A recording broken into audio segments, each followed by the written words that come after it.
안녕하세요. 영주입니다. 오늘은 책 한 권을 소개해 드리려고 합니다. 신화학자이며 꿈 분석가인 고혜경 선생님의 책 선녀는 왜 나무꾼을 떠났을까입니다. 책에는 7가지의 옛 이야기가 나오는데요.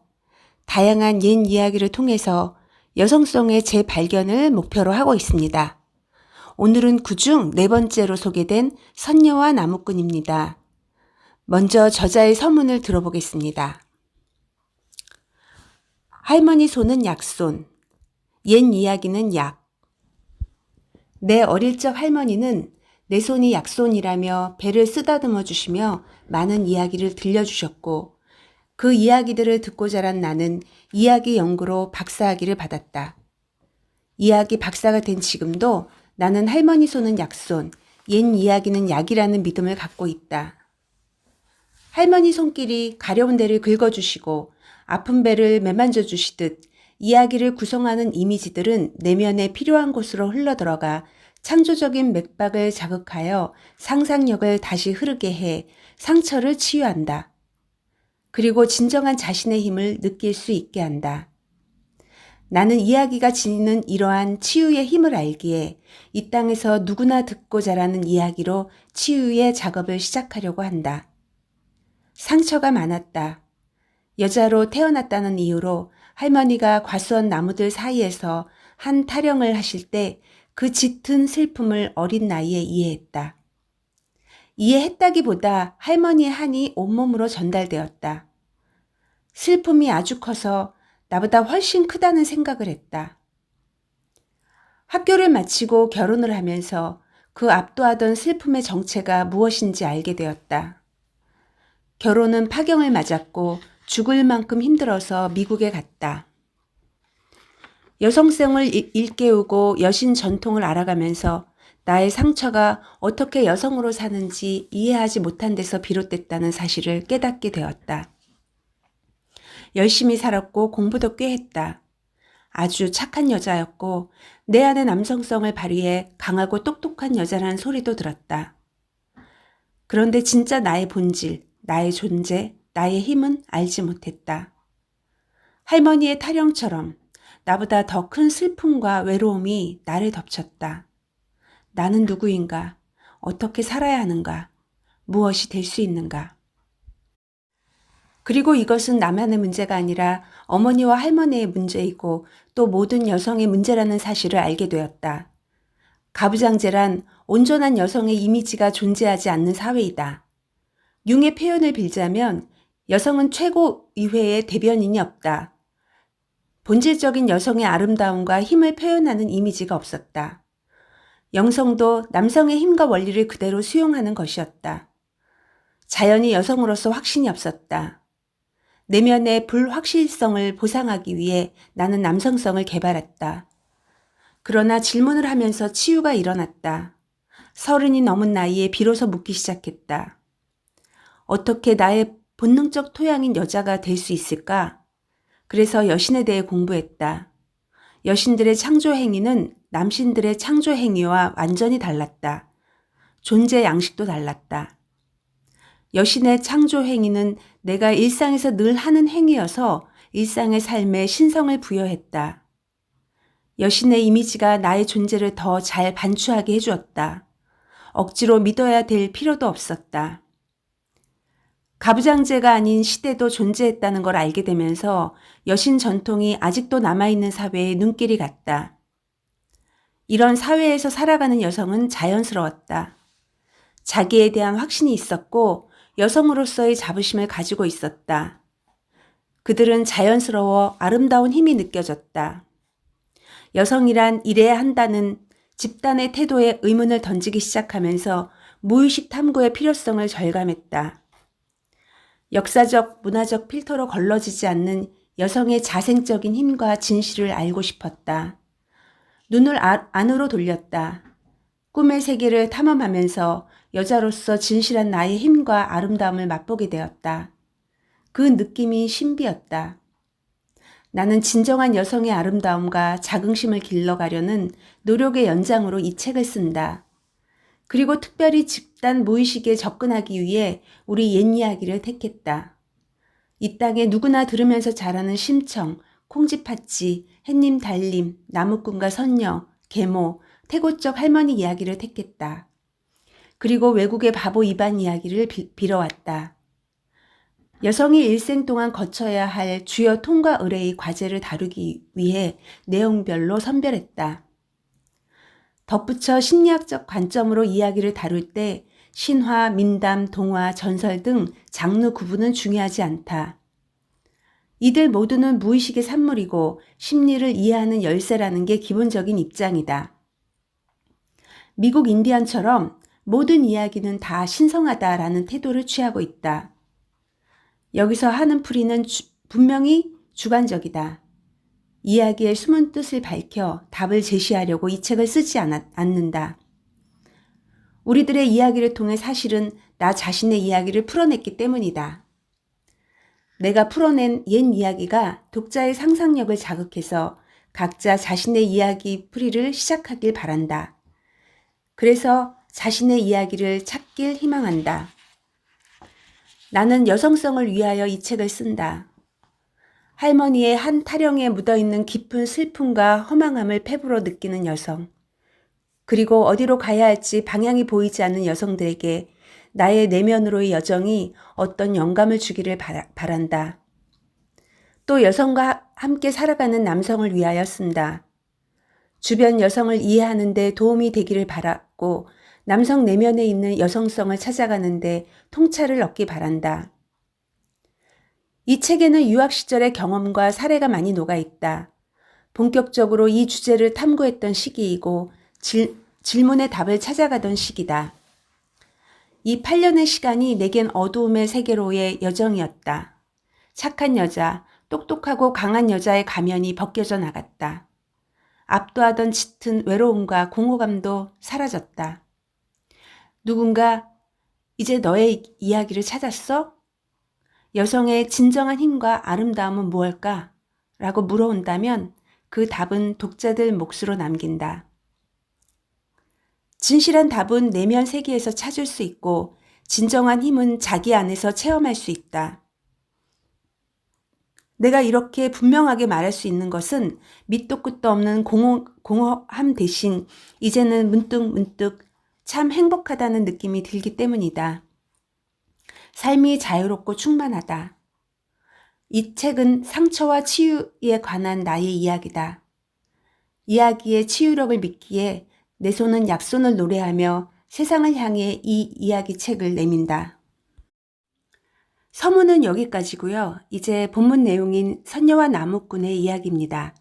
이는 한 여성이 나무꾼 같은 남편을 만나 아이 낳고 살다가 남편을 떠나야만 했던 이야기입니다. 여러분은 부부로 살면서 남편을 떠나고 싶은 마음이 들 때가 자주 있나요? 오늘 선녀와 나무꾼의 이야기를 통해서 결혼이란 무엇이고 어떻게 살아야 하는지를 함께 생각해 볼 수 있는 시간이 될 수 있기 바랍니다. 선녀는 왜 나무꾼을 떠났을까? 여성이 결혼을 통해 진정을 얻고자 하는 것은 무엇일까? 이 질문은 남성에게도 또 여성에게도 아주 중요하다. 원하는 것, 추구하는 것, 꿈꾸는 것을 명확히 이름 붙일 수 있어야 결혼을 왜 하는지 또는 왜 결혼을 두려워하는지 알 수 있기 때문이다. 상대와 창조적인 결혼 생활을 해나가기 위해서는 자기가 원하는 바를 이해하고 표현하는 것이 첫 단계일 것이다. 우리는 오랫동안 나무꾼과 선녀의 혼인 이야기를 남성 심리를 반영하는 남성의 이야기로 생각해왔다. 이 이야기에서는 선녀의 목소리를 들을 수 없기 때문이다. 그러나 우리는 이 이야기를 통해서 결혼에 관한 여성들의 고민을 반추해 볼 수 있다. 모순같이 들릴지 모르지만 이 이야기는 분명 남성의 이야기이고 남성 심리의 산물이다. 선녀의 이미지는 전형적인 남성의 내면에 존재하는 여성, 남성의 아니마를 묘사하고 있다. 그러나 이 남성의 이야기의 행간을 통해 여성들이 결혼을 둘러싸고 가장 빈번하게 고민하는 친밀한 관계와 개인의 자유라는 상반되어 보이는 감정을 동시에 충족하는 것이 가능한지 숙고해 보려고 한다. 나무꾼과 선녀 이야기에서 금기는 아이를 낳기 전에는 절대 날개옷을 내어주면 안 된다는 것이었다. 또 하늘로 되돌아오고 싶으면 절대 발이 땅에 닿으면 안 된다고 했다. 옛 이야기에서 절대는 반드시 깨어진다. 금기가 깨지는 순간 꿈의 세계도 사라지고 그 모든 것은 일장춘몽일 뿐이다. 나무꾼이 선녀를 찾아 두레박을 타고 하늘로 올라가듯 이야기 주인공들은 대개 잃어버린 세계를 찾아 나선다. 간혹 아니마가 인간 세계로 와서 인간의 삶을 택하여 살아가기도 하지만 나무꾼처럼 지상에 사는 남성이 꿈의 세계를 찾아 헤매다가 비극적인 결말로 끝나는 경우가 많다. 내면에 존재하는 여성과 남성을 이해하지 못할 때 상대에게 자기 무의식을 투사하게 된다. 상대방의 본 모습 그대로 바라보고 이해하는 것이 아니라 자기 안에 있는 모습을 거울처럼 비추어 상대방에게서 그 모습을 찾으려 하기 때문이다. 흔히 남자가 어떻게 또는 여자가 어떻게 라는 표현을 쓸 때 우리는 내 앞에 있는 상대를 받아들이는 것이 아니라 내가 기대하는 여자와 남자는 결코 그렇지 않다는 고백을 하는 것이다. 여기서 내가 기대하는 남자와 여자가 바로 자기의 무의식에 존재하는 아니마 아니부스다. 이렇게 내면의 여성과 남성을 상대에게서 찾는 것을 심리학에서는 투사라 한다. 건강한 남녀 관계란 무의식 안에 존재하는 자신의 여성과 남성을 인식하고 그 이미지를 상대에게 투사하지 않아야 가능하다. 그러나 이 과정이 결코 쉽지 않다는 사실을 바로 나무꾼과 선녀 이야기가 교훈하고 있다. 심리학적으로 사슴이 절대라고 말하는 금기는 이것이 특별히 중요하다는 사실을 부정적으로 강조해주는 표현이다. 남성이 아니마를 의식화하는 과정에서 아이 넷을 낳는 것만큼이나 지난한 시간과 부단한 노력이 필요하다는 것이다. 나무꾼의 책략과 그에 관한 질문. 나무꾼과 선녀의 첫 만남이 이루어지는 장면을 머릿속에 그려보자. 연못에서 목욕을 하고 나오니 날개옷이 사라져서 친구들은 다 하늘로 돌아가는데 혼자 알몸으로 지상에 떨어져 있다. 이렇게 실오라기 하나 걸칠 것 없이 완전 무방비로 노출된 가장 취약한 상황으로 상대방을 몰아넣어 관계를 시작해 보겠다는 남자의 심리 상태는 도대체 어떤 것일까? 남성에게 관계란 본질적으로 소유의 개념이 지배하는 것일까? 그렇다면 소유와 통제 같은 힘을 추구하는 것은 남성성의 본질인가 혹은 인간의 본질인가? 이도 저도 아니면 내게 남성에 대한 피해의식이 있어서 남성의 사랑을 소유욕으로 치부하는 여전 남비의 경향이 있는 것은 아닐까? 강압과 통제라는 힘의 논리가 지배하는 공간에서 건강한 관계는 성립될 수 있을까? 한국 사회에 팽배해 있는 순수 악 하나를 들라면 나는 단연 위계 질서라 생각한다. 위계를 질서라고 표현하는 자체가 이상하지 않은가? 위계는 질서라기보다 폐악이다. 무정부적인 평등을 주창하며 질서가 필요하지 않다고 말하는 것은 아니다. 우리 사회에서 위계가 간판 문화와 결합해서 인간에 대한 기본적인 존중이 무시되는 경우가 비일비재하기 때문이다. 무조건적인 복종 문화 뒤에는 책략과 모함과 투서가 난립했고 서로에 대한 칭찬이나 격려는 대단히 인색했다. 진솔한 감정이 위계에 묻히는 이들 사이의 대화란 피상적인 것일 수밖에 없다. 그러나 이들을 개인적으로 만나보면 특히 미숙하거나 나쁜 사람들이 아니었다. 그 틀 속에서 모두가 희생자고 파괴자인 셈이다. 내가 이 문제에 특별히 예민한 이유는 지난 수년간 힘이 수직으로 작용하지 않는 체제에서 인간과 인간 사이에 형성되는 자연적이고 건강한 관계를 체험해 보았기 때문이다. 전혀 권위를 행세하려 들지 않는 사람들의 내면에서 샘솟는 자연스러운 권위의 힘도 느껴보았다. 그런 사람들과 함께하는 공간이 얼마나 생기와 의욕으로 충만한지 잘 알기 때문에 나는 이러한 관계가 기초가 되는 사회를 꿈꾼다. 우리는 선녀를 나무꾼의 아니마라 규정했다. 그렇다면 자기가 자기 내면의 여성에게 무슨 짓을 하든 무슨 상관이냐고 물을지 모르겠다. 그렇지만 우리는 남성이 자신의 아니마를 대하는 태도와 외부 세계에서 만나는 현실의 여성을 대하는 태도가 일치한다는 사실을 기억해야 한다.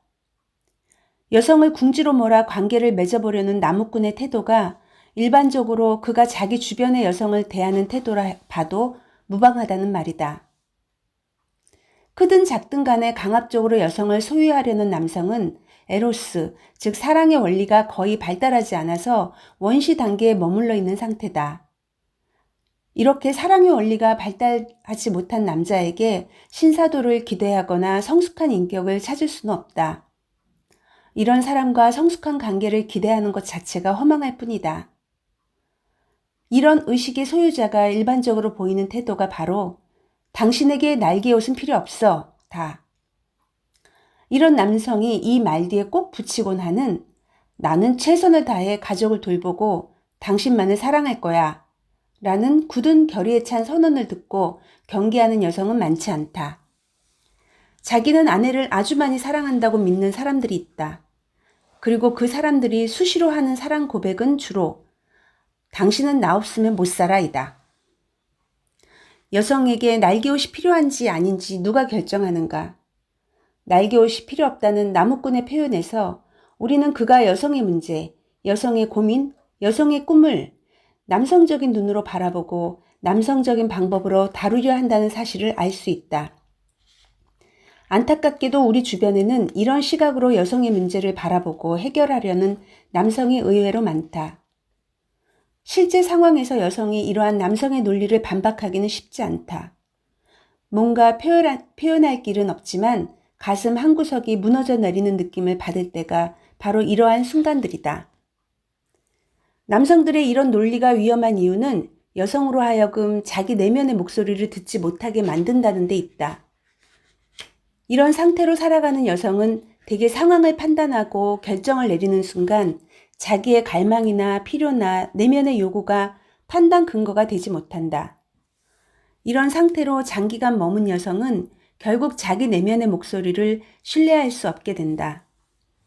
자기가 진정으로 원하는 것이 무엇인지 알 수 없게 될 뿐 아니라 자신이 누구인지도 모르게 되는 것이다. 결과적으로 깊은 내면을 삶의 동반자와 나눌 수 없게 되어 건강한 관계가 이루어질 수 없다. 제자로 만나 친구가 된 하나라는 교포의 사례에서 이런 관계를 만날 수 있어 여기 소개한다. 한국의 한 대학에서 영어를 가르치는 하나는 방학을 맞아 남자친구 마이클과 동남아 여행을 계획했다. 하나가 원하는 여행은 태국의 명상센터에 가서 일주일 동안 명상을 하고 캄보디아 내전 피해자들을 위한 공동체에서 자원봉사 활동을 하는 등 의미 있는 체험을 하는 것이었다. 이와 달리 마이클은 한 달 동안 동남아시아의 여러 가지 문화, 다른 음식, 다른 사람들을 접하고 해변에서 수영을 하며 쉬고 싶어 했다. 하나는 마이클이 여행에 관해 자기와 확연히 다른 생각을 하고 있다는 것을 깨닫게 되자 각자 원하는 것을 하고 중간에서 만나자는 제안을 했다. 마이클은 관광을 가고 하나는 명산센터에서 지낸 다음 만나서 같이 관광도 하고 바다도 가자는 것이다. 그러나 마이클은 둘이 따로 여행해야 할 거라면 가지 않겠다고 대답했다. 이 여행이 마이클을 위해 마련한 선물이라 생각한 하나는 마이클이 원하는 대로 하기로 하고 방콕, 치앙마이, 앙코르와트, 하노이 등의 관광 명소를 도는 여행을 마치고 돌아왔다. 까맣게 그을린 얼굴로 나타난 하나는 여행 사진을 보여주면서 어디를 가고 무엇을 보았고 누구를 만났다는 그런저런 이야기를 들려주었다. 그리고 마지막에는 결국 자기가 이 여행을 왜 갔는지 모르겠다고 말했다. 내면의 필요를 충족할 수 없는 시간이었던 모양이다. 여행 전에 마이클과 하나가 대화한 방식을 고려하면 이미 예측 가능한 결과다. 하나가 원하는 방향을 이야기하자 마이클은 하나를 공격했다. 그리고 마이클의 공격적인 반응에 대한 하나의 다음 대응은 지나치게 소극적이었다. 이 장면에서 마이클의 통제 방식이 하나에게 통한 듯하다. 하나는 마이클과 더 이상의 대화를 시도하지 않았고 일찌감치 포기하고 일방적으로 수용한 것이다. 하나에게 왜 자기에게 필요한 것을 그렇게 쉽게 포기하고 마이클 주장만을 수용했느냐고 물었다. 그러자 하나는 자기 주장을 내세우는 것이 이기적인 행동이 아닌가 하는 의심이 들었고 마이클이 원하는 대로 해주고 싶었다고 했다. 이 대목이 나의 예민한 부분을 건드렸다. 희생과 포기를 구분하지 못하고 통제 앞에 취약하고 자신이 원하는 바를 상대에게 이해시키려 노력하지 않는 전형적인 착한 여자를 또다시 대면하였기 때문이다.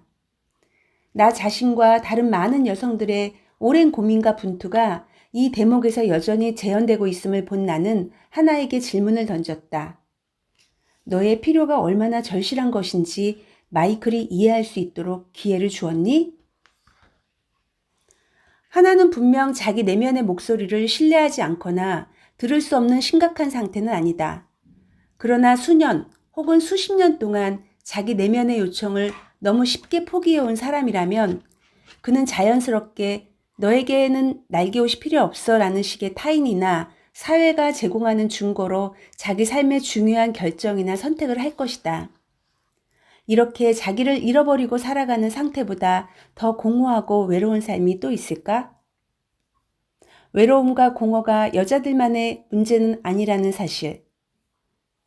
강한 가부장제 사회에서 살아야 했던 남성들 또한 여성 이상으로 고통받고 외롭다는 사실을 여러 사람의 이야기를 들으면서 실감하게 되었다.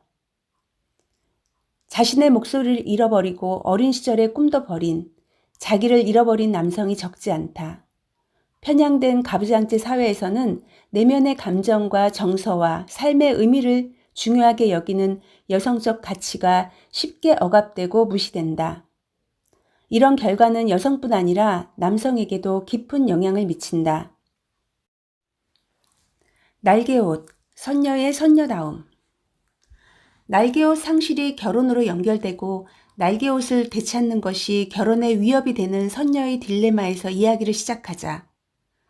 선녀에게 날개옷은 어떤 의미를 가지고 있을까?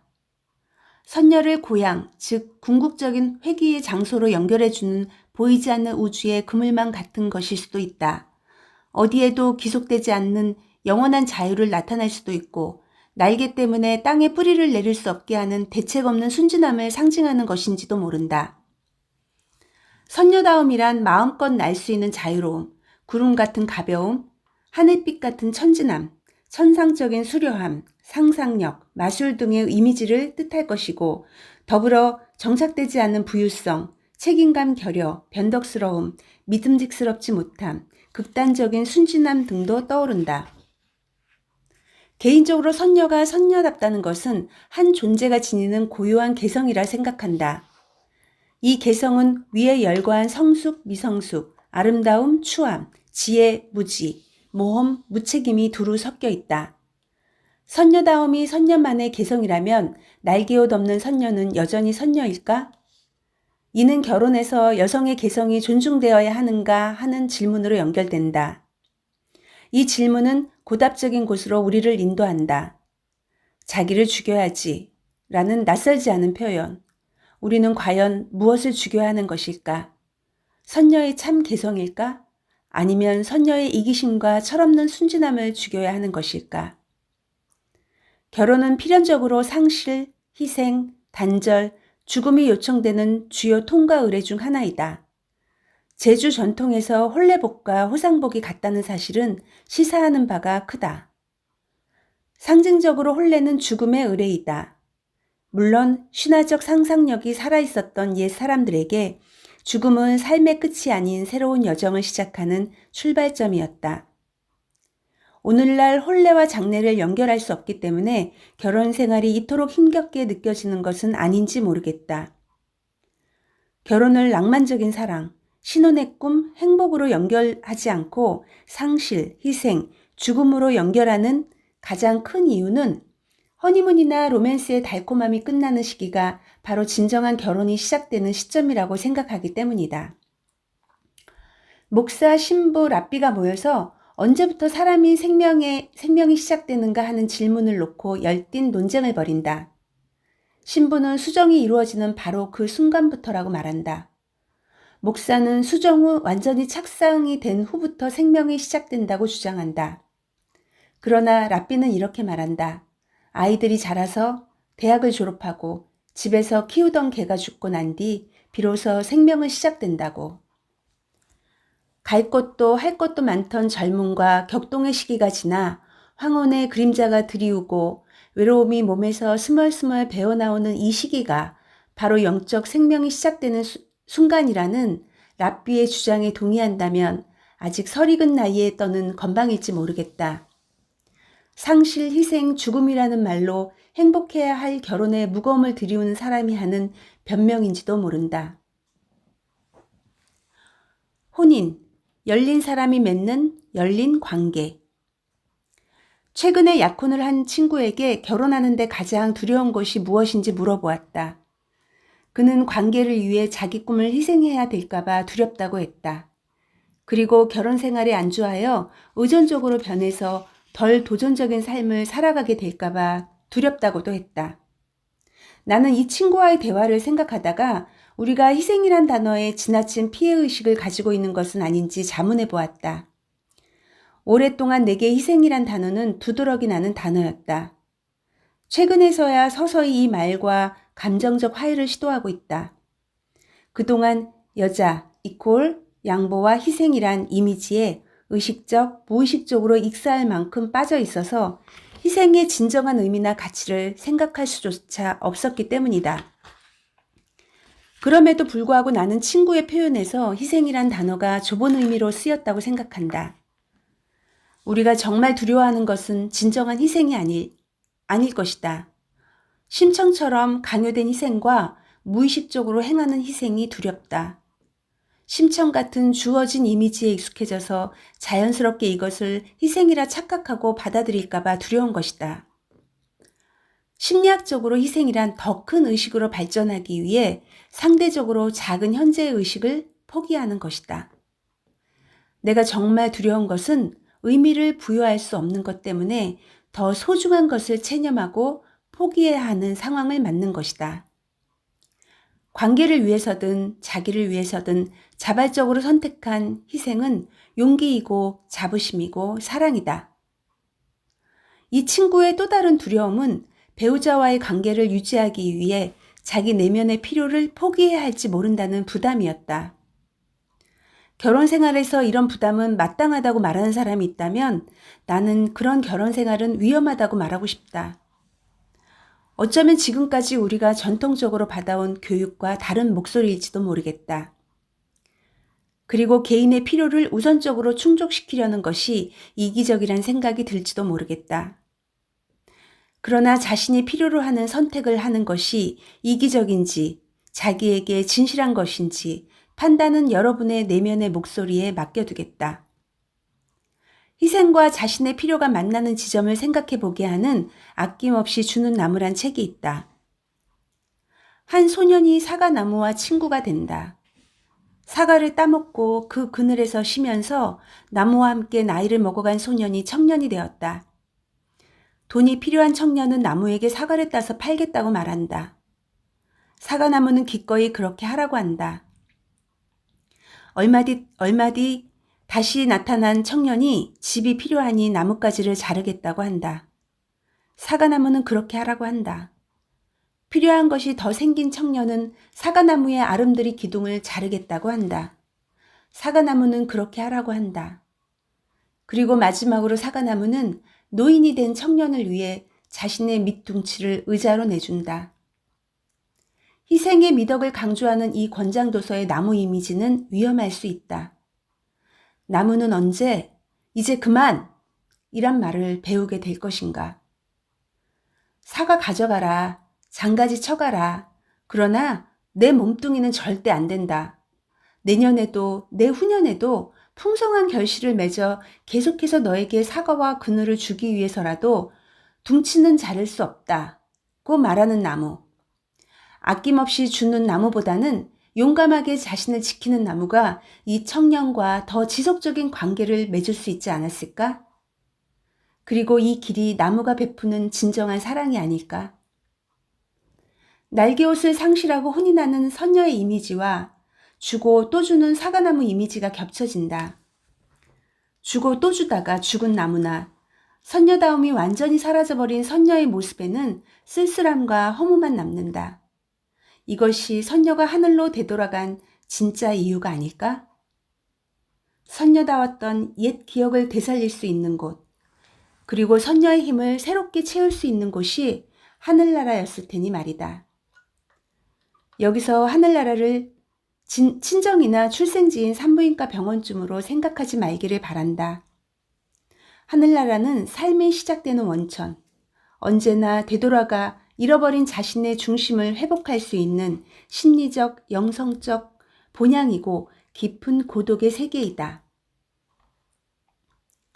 자기 탐구에 게으르지 않는 깊은 영혼의 소유자들이 형성하는 관계는 아름답다.